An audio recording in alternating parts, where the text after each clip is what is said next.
पण डाव या मालिकेचा आजचा म्हणजे 3 ऑक्टोबरचा भाग तुम्ही ऐकत आहात मंडळी. आणि मागच्या भागांमध्ये काय झालं, 2 भागांमध्ये ते पटकन सांगते. सखीने जेव्हा स्वयंवर अनाऊन्स केलं तेव्हा मुद्दाम तिचा निर्णय चेंज करण्यासाठी या सरकारने गुंड पाठवलेत आणि कान्हा पुन्हा नोकरीवर जॉईन झाला आहे. हे बघून सखी जरा चिडते, कारण सखीचा विश्वासघात केलाय ना सरकारने आणि कान्हाने मिळून, त्यामुळे ती रुसली आहे या दोघांवर. आता सखीला वाचवतो कान्हा काल गुंडांपासनं आणि सरकार त्याला फोन करते. तेव्हा सखी चिडलेली असते. तिला अजूनही असं वाटतंय की कान्हा सरकारला मिळालेला आहे. कान्हा सरकारला मिळालेला आहे, पण त्याला हे सखीला जाणवू द्यायचं नाहीये. प्रेक्षकांनो, मालिकेची कथा तशी हळूहळू पुढे स्पीड घेते, हे तितकंच खरं आहे. आता सखी आली आहे त्या सखी सदन चाळीमध्ये साईबाबांजवळ प्रार्थना करायला. तिला वाईट वाटतंय आणि तिला खरंच कुठेतरी असं वाटतंय की तिचा निर्णय चुकलाय. सखी आता एक छोटीशी डायरी मेंटेन करणार आहे, ज्यामध्ये ती तिच्या स्वयंवरांच्या खेळाबद्दल वगैरे लिहिणार आहे. आता सगळा तमाशा या डायरीसाठी चालू आहे. कान्हाने ती डायरी सखीकडनं आपसूक चोरली आहे आणि सरकारला तसं कळवलंय. आता कान्हा सखी सदन चाळीमध्ये जात नाही, कारण तिथे दाभाडे काकू अचानक सखीच्या समोर येतात आणि सखीला समजवतात. सखी रडत असते, तिला हे सगळं अपेक्षित नसतं ना म्हणून. आता या दाभाडे काकू तिला विचारतात, सखी न ग तू बेटा, काय झालं, का रडतेस तू? आणि आता तिला समजवतात, ये बेटा बस खाली, पाणी वगैरे पी बरं, काय झालं तुला सांग बरं. आणि आता त्या सहज म्हणतात, काय ग तू कामतांची मुलगीस ना? सखी जरा घाबरलेली असते तिच्यावर झालेल्या हल्ल्यामुळे. तिला आता तो हल्ला आठवतो स्वतःवर झालेला आणि ती दाभाडे काकूंना ते शेअर करते. दाभाडे मावशी तिला सगळं ऐकल्यावर म्हणतात, काय ग बेटा जरा वेगळाच विचार केलास ना तू? मग आता सखी म्हणते, नाही मावशी, मी स्वयंवर डिक्लेअर केलं, मी घराबाहेर पडले आणि सगळी गुंड आली हो माझ्या अंगावर. माणसं मला बावळं करतायत, मी खूप चूक केली असं मला वाटतंय. मग दाभाडे काकू तिला समजवतात, नाही ग बेटा काही चुकी केलेली नाहीये तू. अगं तू कामतांची मुलगी ना, तू चुकूच शकत नाहीस. अगं तुझे वडील मला माहित होते. अरे बेटा तू स्वयंवर करतेस म्हटल्यावर लोक असं करणारच, ते फुटकळ लोकांचं काही मनावर घेऊ नको. हे बघ तुझं स्वयंवर होणार आहे ना, अगं तुझ्या स्वयंवरामध्ये यापेक्षाही कितीतरी पटीने गर्दी होणार बघ. दाभाडे काकू आता इकडे या सखीला समजवत असतात, तेव्हा सखी कधी रडत असते, कधी ऐकत असते मनापासून दाभाडे काकूंचं. तर बघा आता मध्येच त्यांनी सरकारचा सीन दाखवलाय. आता या सरकारने सांगितलंय त्या परशुराम नावाच्या तिच्या त्या मोठ्या दिराला की हे बघ आता परशुराम सगळी कामं मी घरूनच करणार आहे.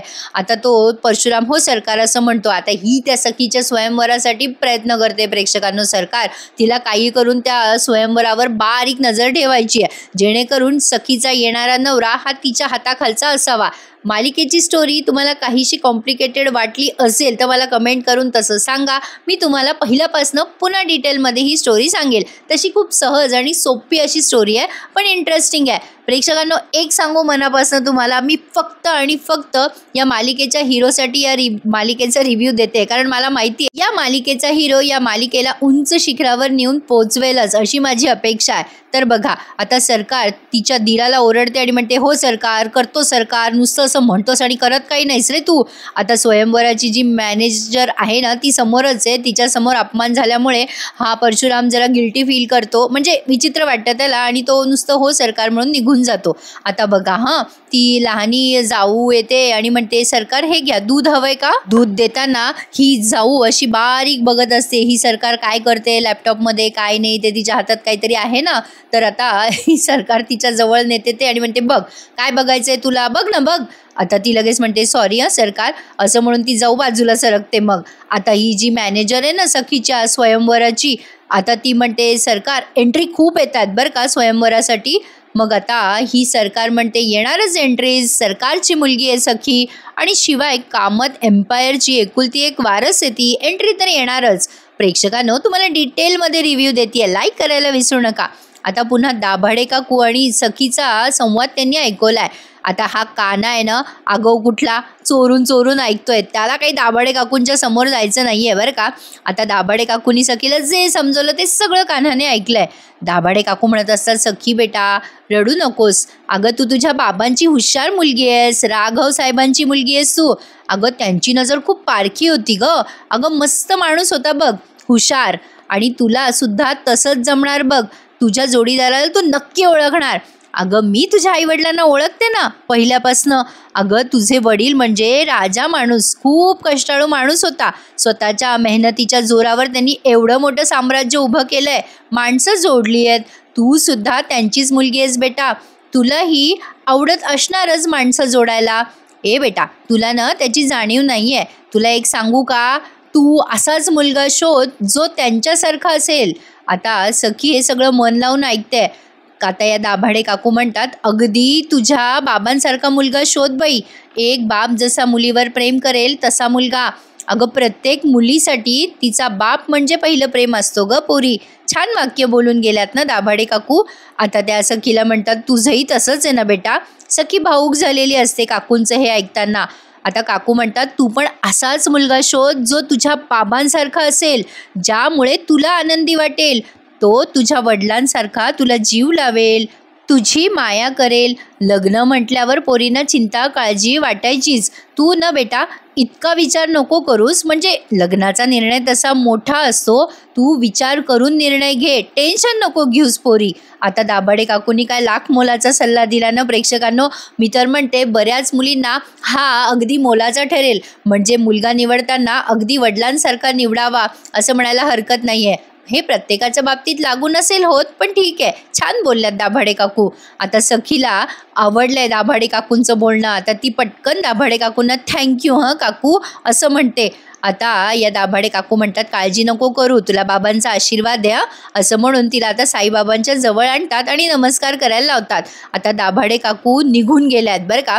आता इकडे कान्हा विचार करतोय, सखी आणि मावशी एकमेकींमध्ये काय बोलल्या ते काही कळलं नाहीये, पण बिचाऱ्या सखीला त्रास होतोय हे कळतंय.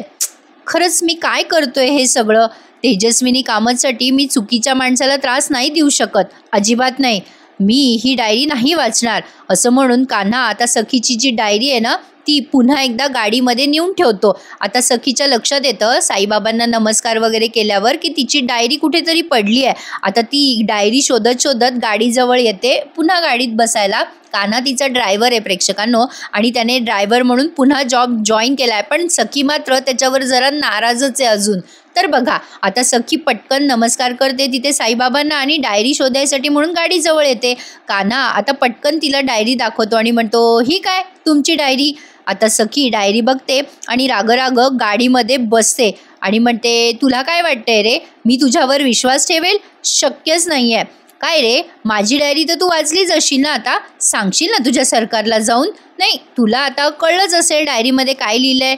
तेवढ्यात कान्हाला सरकारचा फोन येतो मोबाईलवर आणि सखी सरकार हे नाव बघते आणि कान्हाला म्हणते, आला तुझ्या सरकारचा फोन ना, उचल ना, तुझ्या सरकारचाच फोन असेल, उचल. ॲक्च्युली प्रेक्षकांनो कान्हाचा काहीतरी मोटिव्ह आहे सरकारच्या घरात शिरण्याचा, पण तो सखीला त्रास नाही देऊ इच्छित. ज्यांनी त्याला त्रास दिलाय ना त्याच लोकांना तो त्रास देणार आहे असं काहीतरी दिसतंय मालिकेमध्ये. आता सरकारचा फोन कान्हा उचलत नाही हे बघून सखीला छान वाटतं थोडंसं. दोघेही एकमेकांकडे गाडीच्या आरशातनं बघत असतात. यांची प्रेमकथा खूप इंटरेस्टिंग होणार यात शंका नाही. इकडे सरकारचा सीन दाखवलाय त्यांनी पुन्हा एकदा. सखी कान्हाला म्हणते, चल गाडी काढ आणि सोडव घरी. आता इकडे बघा सरकारला ती मॅनेजर म्हणत असते, सरकार तुम्ही या ऑनलाईन एंट्रीज कशा मॅनेज करणार आहात? आता बघा ती सरकार म्हणते, तुला कशाला हायर केलंय ग, हेच ठरवायचं आहे ना तुला? त्यावरती मॅनेजर म्हणते, सॉरी सरकार. आता तेवढ्याच सखी आली आहे बरं का घरी. आता लगेच सरकार तिला आवाज देते. सखी तिच्याशी न बोलता जात असते तिच्या खोलीत. सरकार म्हणते, सखी बघ किती छान तयारी झाली आहे, बघ बरं तू एकदा. आता त्या सखीला मुलं वगैरे दाखवायचे असतात सरकारला, कोण कोण मुलं येणार आहे स्वयंवरात वगैरे वगैरे. आता सखी जरा घाबरलेली दिसते या सरकारला. ती मुद्दाम म्हणते, काय झालं ग सखी, तू ठीक आहेस ना? म्हणजे सखीने काही तिला सांगितलं नाही ना की ते लोक माझ्या मागे लागले होते वगैरे वगैरे. हे सगळं या सरकारनेच प्लॅन केलेलं असतं प्रेक्षकांनो. सरकार म्हणते, काय झालं सखी, घाबरली आहेस का बेटा, काय झालं, अशी का दिसतेस? आता ती कान्हाकडे बघते बरं का. कान्हाला विचारते, काय रे, काय झालं हिला? मग कान्हा सांगतो, सकाळी गुंड मागे लागले होते, जरा त्रास देत होते मॅडमला. मग आता लगेच ती काकू येते आणि खोटी सिंपत्ती दाखवते. अरे बापरे सखी, काय झालं तुला, बरी आहेस ना बेटा तू? अगं बाई, मी ना तुझ्या नावाने देवापुढे उद्या अभिषेकच घालते. आता सरकार त्या काकूला अशी बोट दाखवून म्हणते, चुपा बस आणि मागे सरक, म्हणजे न बोलता अशी खुणवते आणि मग ती काकू मागे सरकते बरं का. आता सरकार सखीला म्हणते, सखी इकडे बघ बेटा, आणि त्या काकूकडे रागाने बघते आणि तिला डोळ्याने खुणवते, चल निघ इथून. आता ती काकू निघून जाते तिथून बरं का. सरकार मग मुद्दाम म्हणते, काय झालं बेटा, तू ठीक आहेस ना राजा, काय झालंय, आणि काय रे तू. सरकार कान्हाला ओरडते आणि म्हणते, तू असताना हे झालंच कसं, तू मला म्हणाला होतास ना मी सखीला व्यवस्थित घरी घेऊन येईल, झालंच कसं हे. आता कान्हा म्हणतो, सरकार मी होतो म्हणूनच त्यांना व्यवस्थित घरी आणलंय. तरी पण सरकार कान्हावरच ओरडते बरं का, आणि म्हणते, हे झालंच कसं, युजलेस कुठला. आता पुन्हा सखीला सिंपती दाखवत म्हणते, बेटा सखी काय झालंय नेमकं, काही त्रास झाला का तुला. अगं तू हे सगळं सोशल मीडियावर अनाऊन्स केलं ना सखी, म्हणून हे सगळं झालंय. म्हणून तुला म्हणत असते सखी, मूर्खासारखे निर्णय घेत जाऊ नकोस, मला विचारत जा.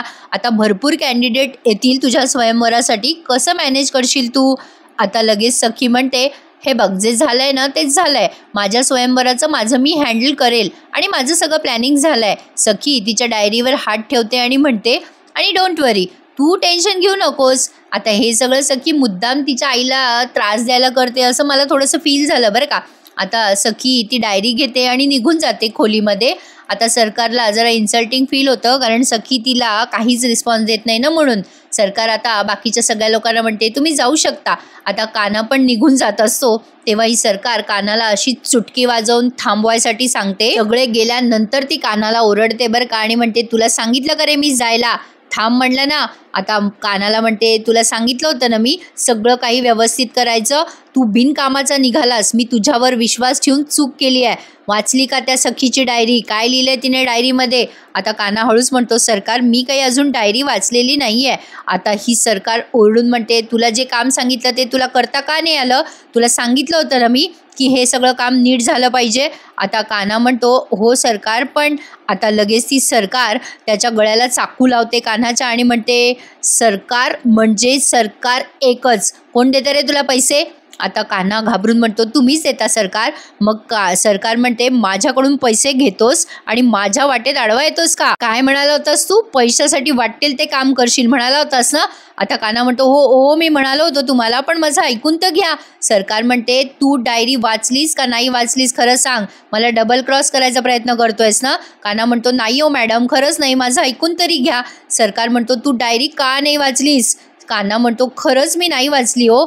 आता सरकार म्हणते, अरे माझ्या सगळ्या प्लॅनिंगचा तू बट्ट्या बोळ केलास, मीच माणसं पाठवली होती त्या सखीसाठी, तिला मारायला, तिला घाबरवायला. कान्हा आश्चर्याने आता या सरकारकडे बघत असतो, तेव्हा ही सरकार म्हणते, हो मीच पाठवली माणसं ती त्या सखीच्या डोक्यातनं ते स्वयंवराचं खूळ काढायला, पण तसं काहीही झालेलं नाही आहे, ते सगळं आणि सगळं तुझ्यामुळे झालं आहे. तू खूप कामाचा माणूस आहे, तुझ्यावर मी विश्वास ठेवला. नाही, आता मी काय करू रे तुझं, काय म्हणाला होतास तू मला, काय म्हणाला होतास की डोळे झाकून विश्वास ठेवा, हो ना. आणि तो चाकू त्या कान्हाला मारायचा प्रयत्न करते आणि म्हणते, युजलेस कुठला, काहीच कामाचा नाही आहेस तू, काहीच कामाचा नाही आहेस. सरकार आहे मी, सरकार कधीच हरत नसते, लक्षात ठेव. कानाला तो चाकू लागत असतो आणि म्हणून तो ओरडत असतो, मॅडम जरा हळू हो. सरकार म्हणते, काय म्हणाला होतास तू, स्वयंवरात भाग नाही घेणार मी, काय करशील. आता सरकारला कान्हा म्हणतो, हो मी जिंकणार आहे तो स्वयंवर, तुम्ही नका काळजी करू. सरकार म्हणतो, अरे मूर्खा, हातात आलेली संधी घालवलीस तू, तुझ्या मूर्खपणामुळे. डायरी मिळाली असती तर तू जिंकू शकला असतास. आता कान्हाचा तो गळ्याला लावलेला चाकू ती बाजूला करते, तेव्हा कान्हा म्हणतो, सरकार हे बघा, अजूनही मी जिंकू शकतो, माझा पॅटर्न वेगळा आहे हो. सरकार मी म्हणतो की जे झालं ते चांगलं झालं, माझ्या हातात डायरी लागली, ती मी वाचली असती तर मला सगळे नियम वगैरे कळले असते ना, आणि मी चिटिंग केली असती, आणि मी चिटिंग केली असती तर जर बेबी सरकारला हे कळलं असतं तर. आता लगेच ही सरकारनं त्या कानाला चाकू दाखवते. मग कान्हा घाबरतो आणि म्हणतो, मी म्हणजे सखी मॅडमला कळलं असतं ना मी चिटिंग केली आहे ते. हे बघा मॅडम, तुम्ही ना प्लीज असं चाकू वगैरे नका दाखवू, सगळं होईल व्यवस्थित तुमच्या मनासारखं.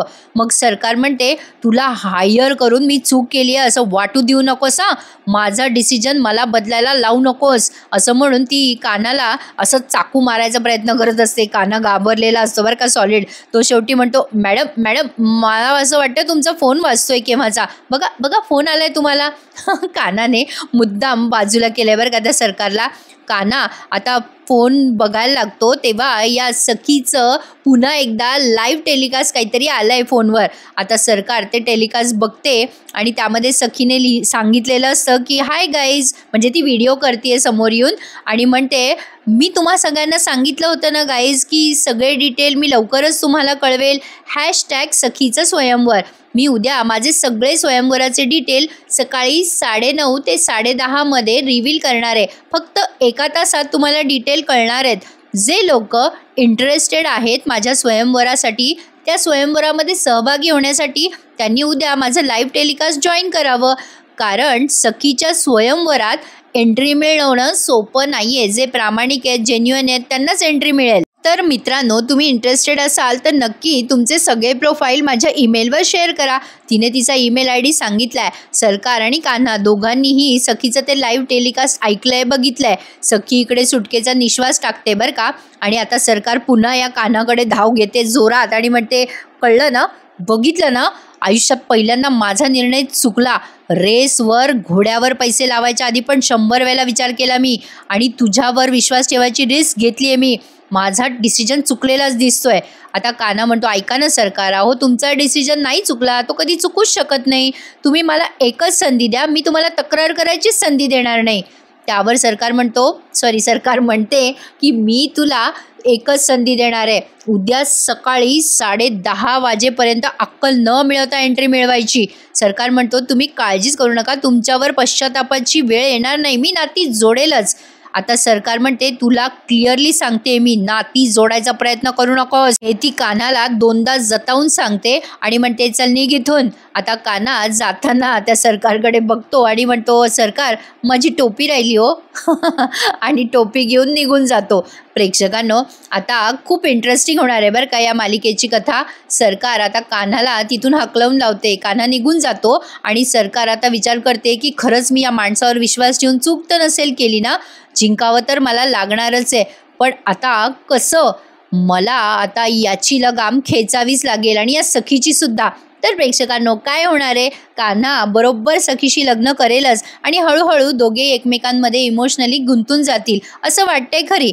तर येणाऱ्या पुढच्या भागामध्ये काय दाखवलं ते बघा. हा एपिसोड इथेच संपलाय. आता सखी कान्हाला बोलवून घेते भल्या रात्री आणि त्याला म्हणते मला आईस्क्रीम खायचं आहे. आता कान्हा म्हणतो सखी मॅडम या वेळेला. सखी म्हणते मला नाही माहिती, तू मला आत्ताच्या आत्ता घेऊन चल, तू माझा ड्रायव्हर आहेस ना. आता सखी घरातून गायब आहे म्हणल्यावर सरकारची तळाची आग मस्तकाला गेली आहे. सरकार म्हणते कुठे गेली सखी आणि कान्हाला फोन लावते. कान्हा म्हणतो आहे माझ्यासोबतच आहे. सरकार त्याला चिडून म्हणते पुढच्या 15 मिनिटामध्ये तू सखीला इथे घरात हजर करायचं आहे. आणि आता कान्हा गाडीजवळ जातो आणि बघतो तर काय, सखी गायब आहे. बिचारा कान्हा दोन्हीकडून फसलाय. प्रेक्षकांनो मंडळी, या मालिकेची कथा तुम्हाला कशी वाटली मला कमेंट करून नक्की सांगा. आणि माझा हा रिव्ह्यू तुम्हाला आवडत असेल तर नक्की चॅनलला सबस्क्राईब करायला विसरू नका.